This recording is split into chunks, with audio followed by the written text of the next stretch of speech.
반가운 소식을 알려드리고 말씀을 전하겠습니다. 제가 요즘 읽고 있는 설교자의 이의란 책 중에 첫 표지에 이 말이 나오더라고요. 마크 트레이라는 분이 쓴 책인데, 목사의 설교가 20분을 넘어가면 죄인도 구원받기를 포기한다. 그래서 죄인을 구원하려면 내가 설교를 20분 내로 끝내야 되겠다라는 생각을 가지고, 복된 소식이죠, 여러분들에게. 최대한 빨리 20분 내로 끝내보도록 하겠습니다. 설교를 오래 하는 것이 중요한 것이 아니라 여러분들 구원받는 게 더 중요하니까. 할렐루야. 죄인도 구원받아야 되는데, 아주 재밌는 말이기도 하고, 또 한편으로 생각할 때, 제가 어릴 때 중고등학교 때나 청년 때 가면, 저 때는 기본적으로 목사님들 1시간 정도 하셨어요. 순서 다 빼놓고 거의 목사님 설교만 1시간 했어요. 그러면 설교 열심히 목사님 하셨는데 한 졸았는 게 한 20분 졸은 게 한 20분 생각이 잘 안 나더라고, 나오고 나니까. 그래서 좀 짧게 하더라도 강하고 기억에 남는 설교를 해야 되겠다라고 제가 해서 이번 주는 좀 짧게 하려고 가지고 나왔는데, 또 하다 보니까 예화가 또 한 5분 10분 될 것 같아요. 그래서 설교는 20분, 예화는 5분, 그래서 한 25분에 맞춰보도록 하겠습니다. 오늘 그 대신에 짧은 대신에 여러분들께서 잘 들으시고 핵심만 챙겨서 나가시기를 주님의 이름으로 축원드립니다. 지난주에는 제가 형제 사랑을 실천하는 교회라 그래서 3가지 말씀드렸죠. 교회는 형제 사랑을 실천해야 되고, 내 이기주의를 극복해야 되고, 또 주위의 종들을 후대하는 교회가 되어야 된다라는 3가지 주제로 말씀을 나누었는데요. 이러한 말씀을 지키고 실천하는 것이 우리의 사명이며 우리의 목표가 되어야 합니다. 오늘 읽으신 교동문에서도 이렇게 말하죠. 뒤에 보면 무슨 덕이 있든지 무슨 모림 기림이 있든지 이것들을 생각해라. 너희는 내게 배우고 받고 듣고 본바를 행하라 라고 여기 교동문에 보면 나오지. 그 끝에 보면 행하라는 말씀이 나오는 거예요. 그래서 하나님의 말씀을 들었으면, 깨달았으면 행하는 데까지 실천하는 신앙이 하나님이 가장 기뻐하는 신앙이다 라고 제가 말씀드리고 있습니다. 오늘 말씀은 가이오가 이끌어가는 교회의 2명의 성도에 대해서 이야기를 합니다. 먼저 처음에 등장하는 인물이 드오드레베라는 인물이 나와요. 그래서 드오드레베, 우리 9장 9절을 한번 읽어보겠습니다. 시작. 내가 두어자를 교회에 썼으나 그들 중에 으뜸되기를 좋아하는 디오드레베가 우리를 맞아들이지 아니하니 라고 시작합니다. 이 디오드레베는 어떤 인물이라고요? 으뜸되기를 좋아하는 자다. 으뜸되기를 좋아하는 자다. 이거를 바꾸어 말하면요, 아주 교만한 자다 이 말이에요. 교만한 자다. 내가 최고가 되기를 원한다 이 말이에요. 내가 최고다. 교회에서나 어디서나 내가 최고가 돼야 된다. 으뜸되기를 원한다는 것은 아주 교만한 자다라는 것입니다. 교회 안에서 칭찬받기를 좋아하고 교만한 직분자였다라는 것을 지금 기록을 하고 있습니다. 아주 교회에서 좀 힘이 있고 파워가 있고, 그리고 아주 칭찬받기를 좋아하는 사람이다. 그래서 교회 안에 이 으뜸이 되기를 좋아한다는 것은 아주 교만한 자다라고 지금 해석을 합니다. 진리를 따르거나 지도자의 말에 순종하기보다는 자기 주장을 하기를 좋아했던 사람이 나온다. 이 말이 누구냐면 오늘 나오는 디오드레베라는 인물입니다. 우리가 항상 은혜를 받고 하나님의 일을 할 때는 가장 조심해야 할 것이 바로 교만한 마음이에요. 하나님의 일을 하고 하나님의 성전에서 하나님의 뜻을 펼치고 우리가 나아갈 때는 항상 이 교만한 마음을 버리고 겸손한 마음으로 모든 일을 처리해야 될 줄 믿습니다. 이 겸손한 마음이 없으면 교만한 마음으로 변신하는 거예요. 모든 것에 겸손한 마음이 없으면 교만한 사람이 되고, 교만한 사람은 죄를 짓고, 교만한 사람은 특히 다른 사람에게 상처 주는 말을 하게 됩니다. 상처를 주게 돼요. 나는 이렇게 하는데 왜 너는 그렇게 못하느냐라는 질책을 하게 되고, 상대방을 대해서 비판하게 되고 평가를 하게 됩니다. 이것은 교회에서는 아주 잘못된 것이다. 이 교만한 마음이 어디서 오는가? 우리가 성경 속에서 한번 찾아보겠습니다. 이사야서 14장부터 우리 12절부터 17절까지 천천히 한번 다 같이 합독을 해보겠습니다. 시작. 너 아침의 아들 계명성이여 어찌 그리 하늘에서 떨어졌으며 너 열국을 엎은 자여 어찌 그리 땅에 찍혔는고 내가 내 마음에 이르기를 내가 하늘에 올라 하나님의 뭇별 위에 내 자리를 높이리라. 내가 북극 지폐의 산 위에 앉으리라. 가장 높은 구름에 올라가 지극히 높은 이와 같아지리라 하는도다. 그러나 이제 내가 스올 곧 구덩이 맨 밑에 떨어짐을 당하리로다. 너는 보는 이가 주목하여 너를 자세히 살펴보며 말하기를 이 사람이 땅을 진동시키며 열국을 놀라게 하며 세계를 황무하게 하며 성읍을 파괴하며 그에게 사로잡힌 자들을 칩으로 놓아보내지 아니하는 자가 아니냐 하리로다. 아멘. 이 무슨 말씀인지 기억나십니까? 무슨 말씀인지 알게요? 이게 사탄의 정체입니다, 여러분. 사탄의 정체를 이렇게 이사야서에서 설명을 해놓은 거예요. 우리 처음부터 다시 한번 돌아가 보겠습니다. 12절부터 14장. 너 아침의 아들 계명성이여 어찌 그리 하늘에서 떨어졌으며 열국을 엎은 자여 어찌 그리 땅에 찍혔는고. 스스로 계명성이라고 밝히고 나는 별이다 밝히고 하나님의 자리에 올라서고자 했던 자가 사탄이죠. 사탄의 정체죠. 13절요. 보세요. 내가 내 마음에 이르기를 내가 하늘에 올라 하나님의 뭇별 위에 내 자리를 높이리라 그랬죠. 하나님 위에 올라서라고 했던 자가 사탄입니다. 이 사탄의 정체가 뭐냐? 교만한 마음의 출발이에요. 하나님 위에 올라서라고 했던 사탄이 바로 교만한 자의 정체다 이 말이에요. 그래서 교만한 자는 사탄의 일꾼이다. 사탄의 꾀임을 받은 자다라고 지금 성경은 해석하고 있습니다. 뒤로 좀 넘겨보세요. 보세요. 가장 높은 구름에 올라가 지극히 높은 이와 같아지리라 하리로다. 하나님과 같아지려 하는 거예요. 교회에서도 으뜸이 되고자 하는 자, 교회에서 으뜸이 되고자, 교회의 머리는 누구시죠? 예수님이잖아요. 교회의 머리는 예수님이 되셔야 되는데 예수님하고 같아지려고 그러고 으뜸이 되려고 그러면 그것이 교만이 아니고 무엇이겠습니까? 교회의 머리 되신 것은 예수님뿐인 줄 확인하시고 인정하시기 바랍니다. 예수님만이 교회의 머리 되시는 거예요.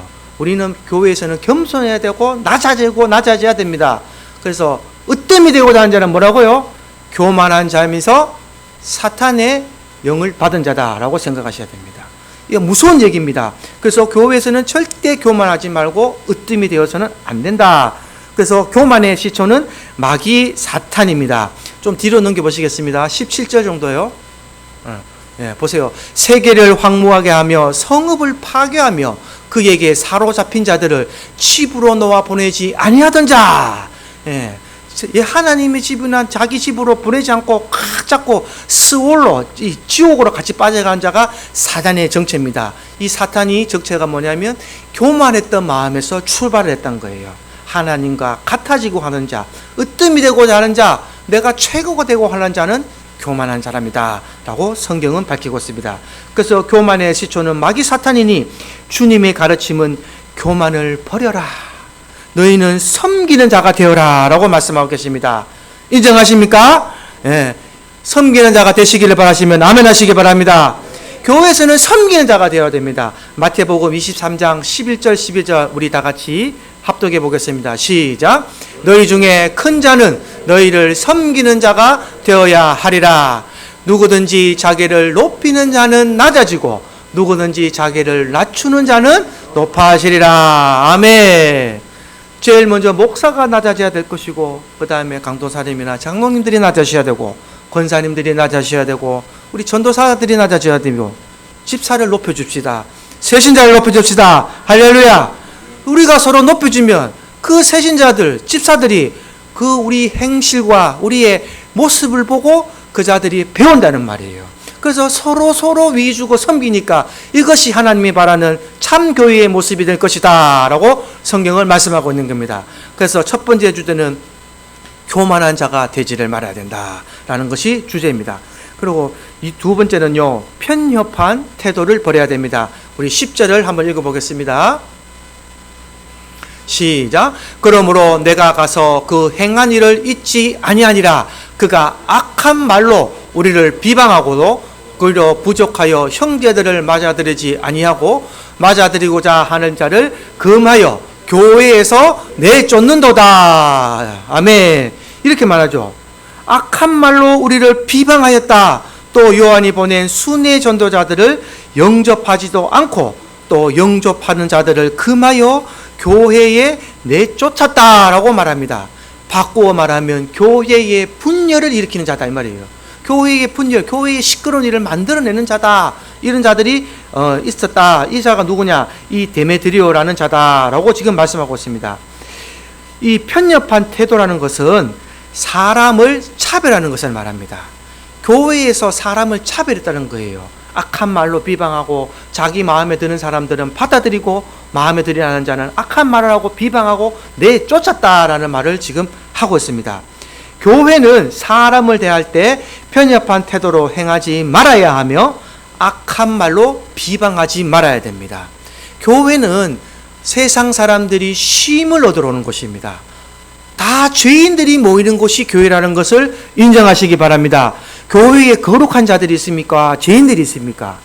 다 죄인들밖에 없습니다. 저와 여러분들은 주님 앞에서 다 죄인인 줄 믿습니다. 이 죄인들이 누가 죄인을 비판하고 비방하고 악한 말로 편협한 태도로 차별을 하며 내쫓을 수가 있다는 말입니까? 세상에서는 그러할지라도 교회는 그런 자를 받아주고 위로해주고 사랑합니다. 안아주어서 우리 속에서 예수님을 발견하고 예수님의 사랑을 만나고 가게 하는 것이 교회가 할 일입니다. 교회에서 건물이 하는 게 아니라 보이지 않는 교회, 저와 여러분들이 이 일을 실천하고 행해야 될 줄로 믿습니다. 여러분들이 교회라는 사실을 잊지 마시고 편협한 태도를 버리지 마시고 항상 이러한 태도로 교회를 에서 행함을 고하면서 이 성화되는 단계로 가신다면 하늘에 계신 하나님께서 가장 기뻐하실 줄로 믿습니다. 야고보서 2장 1절 한번 읽어보겠습니다. 시작. 내 형제들아 영광의 주 곧 우리 주 예수 그리스도에 대한 믿음을 가졌으니 사람을 차별하여 대하지 말라. 아멘. 이 바꿔지게 하면요, 여격을 하며 사람을 차별하여 대하는 사람은 그리스도에 대한 믿음이 있다는 말입니까? 없다는 말입니까? 없다는 얘기죠. 그리스도에 대한 믿음이 없으니 사람을 차별하여 대한다라는 말로 야고보서는 해석을 했습니다. 오늘 이 말씀을 잘 기억하셔서 우리는 누구에 대해서 정죄하고 비판하고 할 거 아무것도 없습니다.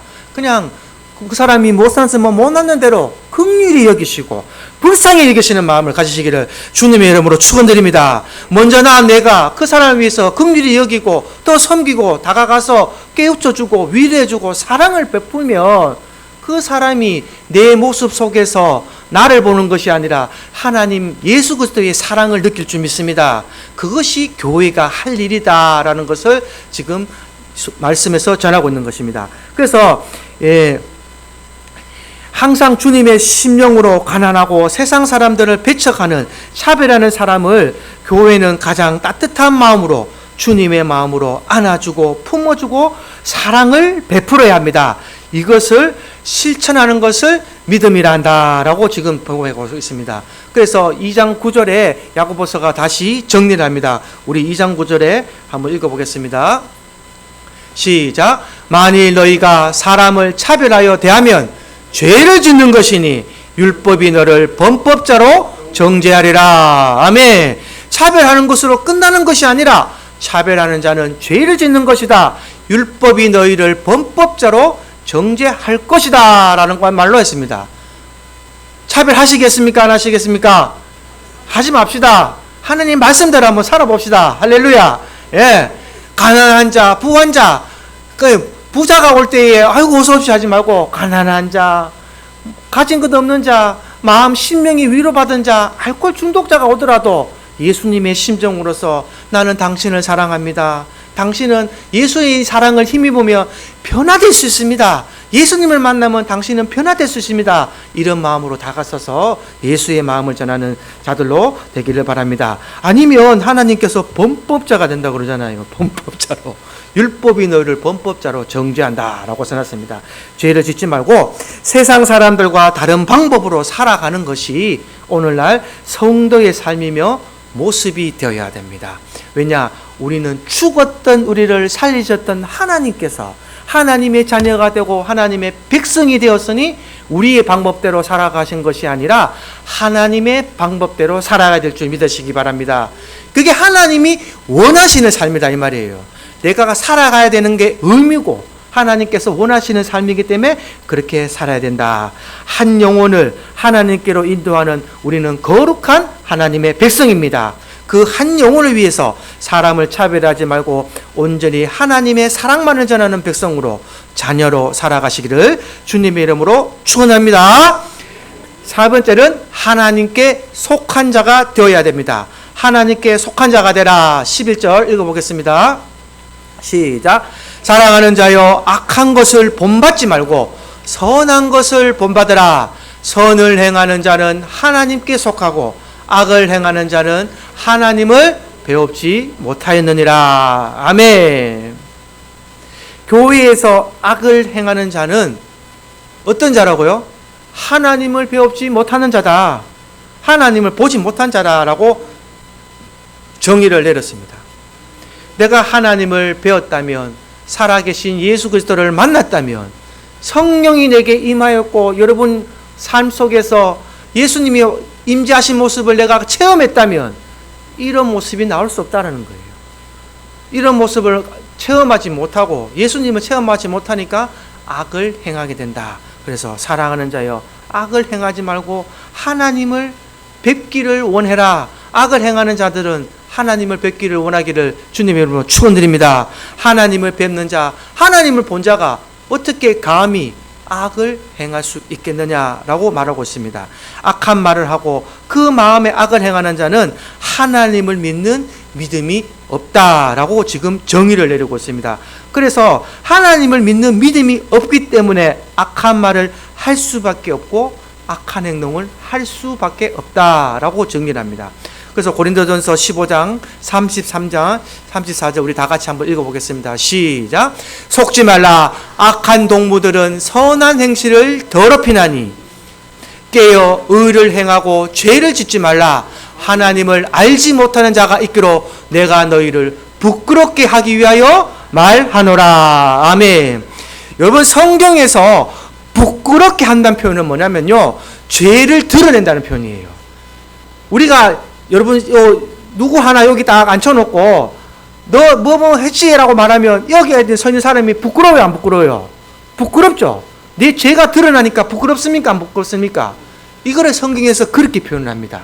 부끄럽게 한다는 말은 너희가 죄가 있다는 것을 밝혀내기 위해서 얘기한다라고 성경은 그렇게 해석을 해야 돼요. 그래서 다시 비춰주세요. 말씀. 예. 깨어 의를 행하고 죄를 짓지 마라. 하나님을 알지 못하는 자가 너희 속에 있기 때문에 내가 너희를 부끄럽게 하기 위하여 말한다는 것은 너희 속에 죄가 있는 것을 지적하기 위해서 얘기한다라는 것으로 말씀을 받아들여야 됩니다. 그래서 바울이 이 말을 했을 때에 하나님을 알지 못하는 자가 있는 것은 죄가 있다는 거예요. 하나님을 알지 못하기 때문에 죄를 짓고 그 너희 속에 그 죄가 너희를 부끄럽게 하기 위해서 죄를 지적한다라는 말로 해석을 하고 있습니다. 그래서 이 바울이 말한 것처럼 우리는 속지 맙시다. 악한 동무들은 선한 행실을 더럽히고 깨어 의를 행하고 죄를 짓지만 우리는 하나님께 속한 자인 줄 믿으시기 바랍니다.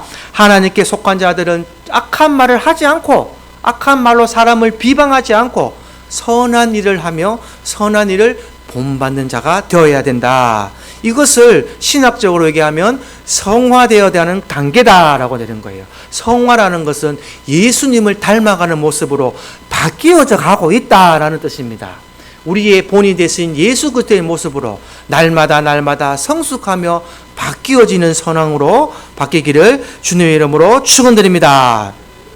마지막 12절을 보시면 제가 읽어드리겠습니다. 12절에는 데메드리오라는 사람이 또 나옵니다. 이 데메드리오라는 사람은 뭇 사람에게도 진리에게도 증거를 받았다 말합니다. 제가 대독해드리겠습니다.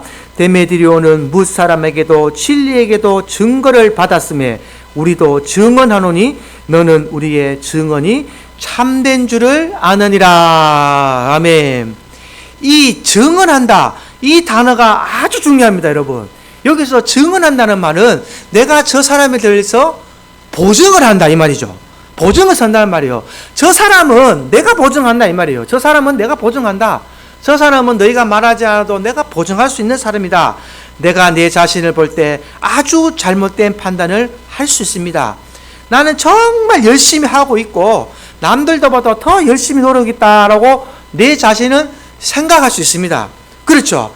나는 열심히 살고 있고 나는 열심히 노력하고 있습니다. 그런데 성경을 읽고 제가 깨달은 것은 우리는 절대 자화자찬할 게 없다는 거예요. 나는 열심히 하는데 나는 잘한다고 생각하는데 상대방이 봤을 때에 제 3자가 봤을 때에 아이고 왜 그래 삽니까? 왜 그런 일 했습니까? 이런 말 들으면 여러분 기분 좋아요? 썩납니까? 썩나죠? 그러나 우리가 정작 들어야 될 말은 내 스스로가 내 칭찬하는 것이 아니라 제 3자를 통하여서 정말 대단하십니다. 아유 우리 전도사님 대단하십니다. 우리 강권사님 대단하십니다. 이런 칭찬을 받으시기를 주님 이름으로 축원드립니다. 내가 나 인정하기는 쉬워요. 그렇죠? 내 자신은 내가 볼 때 잘하고 있잖아요. 그러나 남에게 인정받는 삶이 가장 어렵습니다. 그러나 우리는 주님한테 인정받는 삶을 살아야 될 줄 믿습니다. 주님이 누구를 인정한다 그랬습니까? 가난한 자를 도와주는 것이 곧 나를 도와주는 것이요 가난한 자에게 섬긴 것이 곧 나를 섬긴 것이다 라고 주님이 말씀하셨습니다. 그러면서 제3자를 도우며 주님의 말씀대로 살아갈 때에 제3자가 나를 인정하면 주님도 우리를 인정할 줄 믿으시기 바랍니다. 내 스스로 인정하는 것은 아무나 할 수 있지만 주님께 인정받는 삶이 가장 중요하다. 그래서 오늘도 나의 삶을 한번 보면서 내 삶을 한번 검토해 보시고 오늘 말씀을 받들어서 이 두 사람을 비교해 보시고 그 9절에 나오는 디오드립에 이 사람은 어떤 사람입니까? 으뜸되기를 좋아하는 교만한 사람이었고 악을 비방하고 악한 말로 사람을 비방하였고 자기 마음에 들지 않는 자는 쫓아내어서 교회에서 내쫓은 이런 직분자였지만 뒤에 나오는 데메드리오는 뭇 사람에게도 진리에게도 증거를 받으면서 바울과 이 성도들에게 보증을 받은 하나님의 귀한 일꾼이 나는 두 명의 사람입니다. 여러분들은 이 후자가 되기를 주님의 이름으로 축원드립니다. 교회는 그래서 교만한 자가 되어야 되지 않아야 되고 편협한 태도, 이 사람을 차별하는 것을 하지 말아야 하며 세 번째는 하나님께 속한 자가 되어야 한다라는 말씀으로 오늘 나누었습니다. 이 세 가지 말씀의 주제를 잘 기억하시고 이제 다가오는 추석이죠. 토요일날 추석날 가장 조심해야 될 것이 오늘 새벽 기도를 좀 나오셨어야 되는데 새벽 기도 때 성경 받은 자가 뭐가 제일 변한다 그랬죠? 말이 변해야 됩니다. 우리 가족들 간에 만질 때 친척들 간에 다 만났을 때에 가장 먼저 말을 조심하고 상대방이 기분 나쁜 말, 상대방이 들으면 화나는 말은 자제하시고 하나님 복음을 전하시고 또 내가 교회에 다니는 하나님의 자녀라는 사실을 잊지 마시고 내가 먼저 봉사하고 실천하셔서 가족들에게도 그리스도의 사랑을 향기를 전하는 귀한 추석이 되는 즐거운 추석이 되는 화목한 추석이 되기를 주님의 이름으로 축원드립니다. 예, 짧은 예화를 하나 소개시켜 드리겠습니다. 말씀은 20분 만에 마쳤습니다. 오늘 이 말씀이 이 설교가 이 예화가 너무나 제가 좋아서 꼭 읽어드려야 되겠다. 이래서 제가 한번 뽑아봤습니다. 심장 이식 수술이라고 들어보셨습니까? 이건 실화입니다. 실화. 심장 이식 수술이라는 것은 내 심장이 하나밖에 없는데 심장이 없으면 우리는 죽죠. 근데 이 심장 이식 수술을 2번이나 받은 사람이 있기 때문에 제가 소개를 해드리려고 합니다. 이 심장 이식 수술이라는 것은 심장이 망가져가지고 다른 사람의 심장을 내 심장에 집어넣는 거예요. 내 심장은 기능을 못하기 때문에 다른 사람의 심증을 집어넣는 겁니다. 하형록이라는 분이 계시는데 이분이 누구냐면 미국에서 있는 동부 최고의 건축 설계회사 팀 하스라는 이 팀을 이끌고 있는 회장이에요. 회장. 이 회장님이 최근에 이 페이버라는 뜻이 호의, 친절 이런 뜻인데요. 페이버라는 책을 발간했다고 합니다. 이 책에서 참 감동적인 간증이 나오는데 그것을 제가 소개시켜 드리려 합니다. 이분이 32살 때 이미 심실빈맥증이라든지 심장이 제대로 뛰지 않는 병에 걸려서 심장 이식 수술을 받게 됩니다. 이 심장 이식 수술을 하려면 병원에서 심장이 오기만을 기다려놓고 대기하고 기다리고 있어야 되는 거예요. 근데 미국 전역에 다 병원에 연락을 해서 누가 세상을 떠날 때 이런 심장되는 조건이 있으면 연결시켜 달라 하면서 5달을 기다리고 있었습니다. 5달 동안. 그러니까 심장이 그냥 아무 심장이나 되는 것이 아니라 내 몸에 맞는 심장을 이식해야 되기 때문에 조건이 아주 까다롭다 그럽니다. 그래서 5달 동안 기다리면서 이분이 이제 삶이 마지막이다 생각하고 성경을 3번이나 읽었대요. 성경을 3번을 읽었는데 성경을 3번 통독하고 내린 결론이 뭐냐? 이웃을 사랑하는 자가 진짜 하나님을 사랑하는 자이다 라는 것을 깨달았다는 겁니다. 성경을 3번 통독하고 나서 느낀 점이 이웃을 사랑하는 자가 진짜 하나님을 사랑하는 자다. 그래서 이렇게 소원했답니다. 하나님, 만일 저를 살려내 주시고 이 병원에서 나가게 해 주신다면 주님이 명하신 대로 내 이웃을 내 몸과 같이 사랑하며 살겠습니다 라고 간증을 했대요. 말씀을 제대로 깨달은 분이시죠.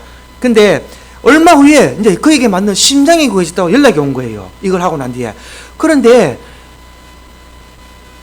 기가 막히고 코가 막히는 일이 벌어졌습니다. 똑같은 옆방에서 그 심장을 구하는, 똑같은 심장을 구하는 그 어떤 여인이 나타났는데 그 옆방 환자가 오늘 내일 하는 사람이에요. 그 사람은 이 심장을 이식받지 않으면 죽을 사람이었단 말이에요.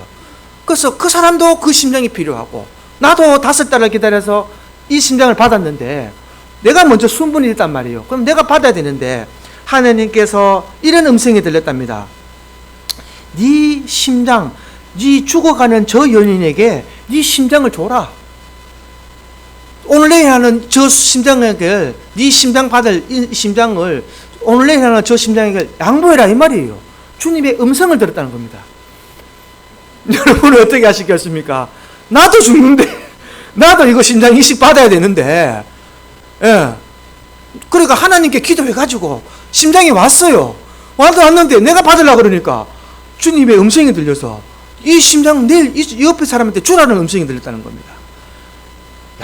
이분이 정말 제대로 하나님을 만난 사람입니다. 죽음을 환자의 옆에 있는 그 사람에게 의사에게 말을 합니다. 이 사람은 자기도 일주일밖에 못 잔다는 판정을 받았지만 그 심장을 그 여인에게 주십시오라고 의사에게 부탁을 했다는 거예요. 그러니까 이 사람의 이 말 한마디로 놀라운 일이 벌어지기 시작합니다.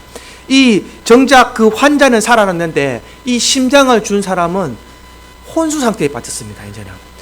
근데 놀라워는 이 병원의 분위기가 완전히 바뀌어 버렸다는 것입니다. 제가 읽어드리겠습니다. 이 어떤 의사가 한 얘기입니다. 죽음을 눈앞에 둔 환자가 심장을 양보했다는 이야기가 퍼지면서 감동을 받은 직원도, 의사도, 심지어 환자들까지도 선한 마음을 발휘했다. 미움과 질투 대신에 서로를 이해하고 돕고 배려하기 시작한 것이다. 무엇보다도 놀라운 사실은 신앙 유무에 상관이 없이 모두가 한마음이 되어 나를 위해 기도했다는 사실이다. 오직 과학과 의학만을 신봉하는 내 주치의인 아이젠 박사가 내게 이렇게 고백했다. 내가 당신 때문에 평생 하지 않던 일을 했다는 걸 알고 있습니까? 내가 처음으로 기도를 했다는 사실입니다. 그것도 날마다 어떤 기도를 했냐? 제발 이 남자 살려주십시오. 의사가 하나님을 믿는 그 기도를 했다는 것이 밝혀졌다는 거예요. 놀라운 선한 영향 아닙니까? 내 생명을 포기하면서 이웃을 살렸던 이사가 성경 3번 통독하고 난 뒤에, 그러고 난 뒤에 혼수 상태였던 이사가 한 달 후에 겨우 심장을 구했습니다.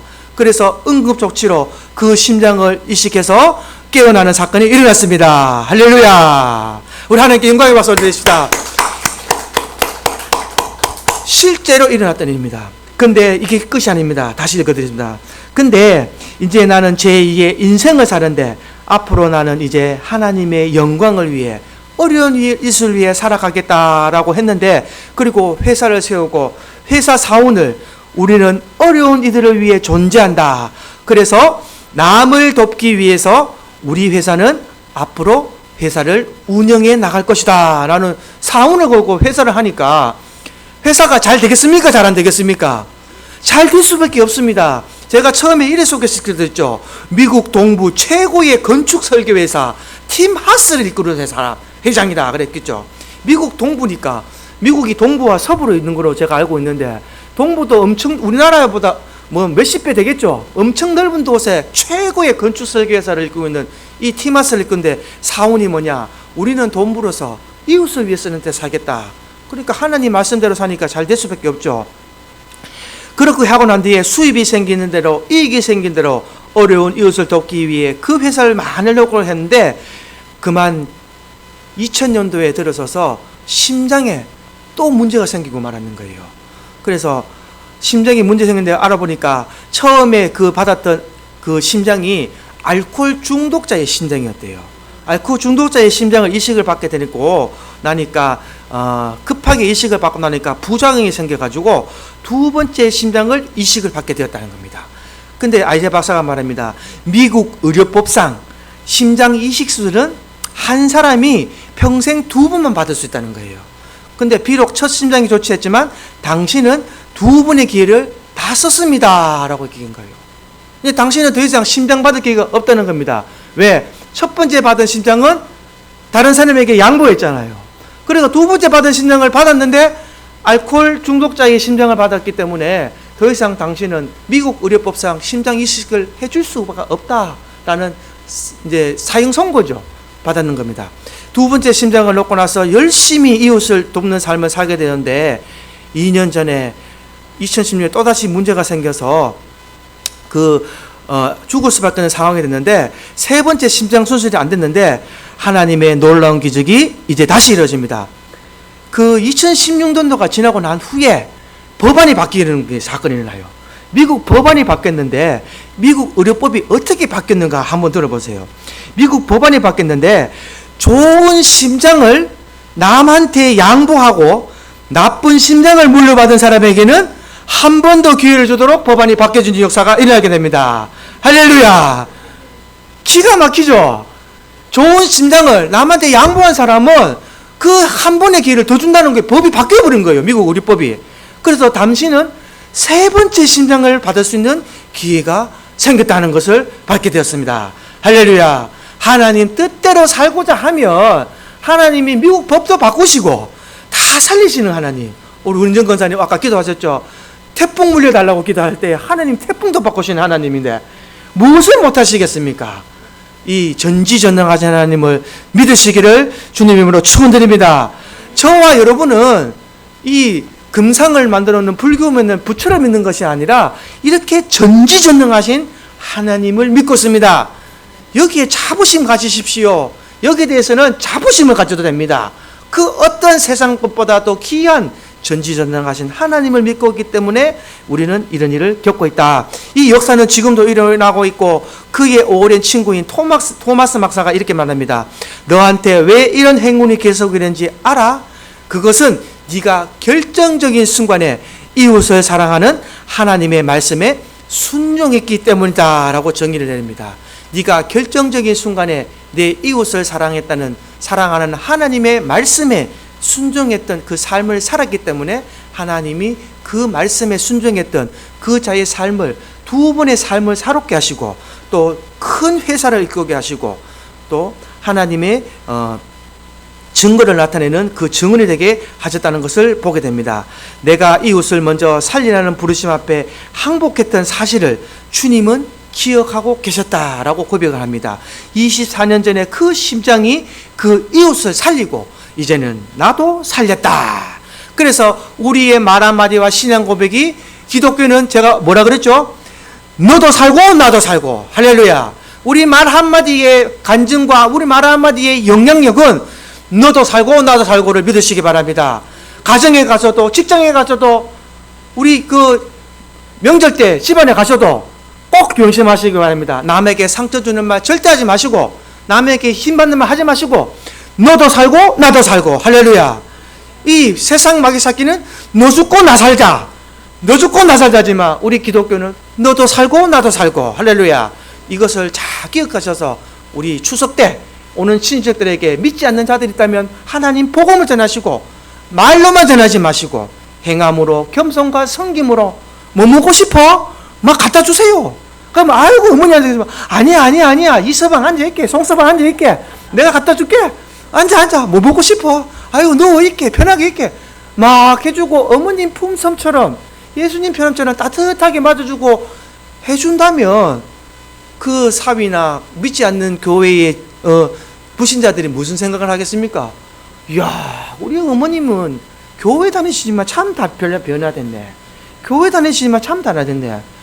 나도 교회 한번 나가볼까? 교회가 뭐길래 저렇게 행동하시지? 이런 마음이 들어야 됩니다. 할렐루야. 예. 무조건 막 교회 나갈게 해놓고는 이 똑똑한 놈 하나 화내면은 교회 나가고 싶은 생각 들겠어요 안 나겠어요? 아이고 어머니 뭐 교회 안 다니나 똑같네요. 교회 다니는 사람은 똑같네요. 이런 말 듣지 마시고 내 말 한마디가 사람을 살리는 말씀하시고 내 말 한마디가 생명을 살린다 생각하셔서 내가 하나님 앞에 이웃을 사랑하라 그러셨으니 그것을 실천하셔서 살아계신 하나님을 경험하시고 살아가는 여러분들 되기를 주님의 이름으로 축원드립니다. 하나님 보시기에 좋은 삶을 살 때 풍성한 페이버의 축복이 당신의 삶을 채우고 삶을 기쁨으로 채우고 눈부시게 빛나게 하며 고귀하게 변화시켜 줄 것이다 라는 말로 그 책을 마칩니다.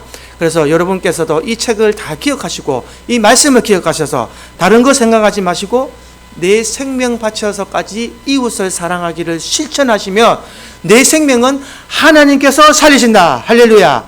그것을 꼭 기억하셔서 실천하고 행하시는 여러분들에게를 주님의 이름으로 축원드립니다. 찬송가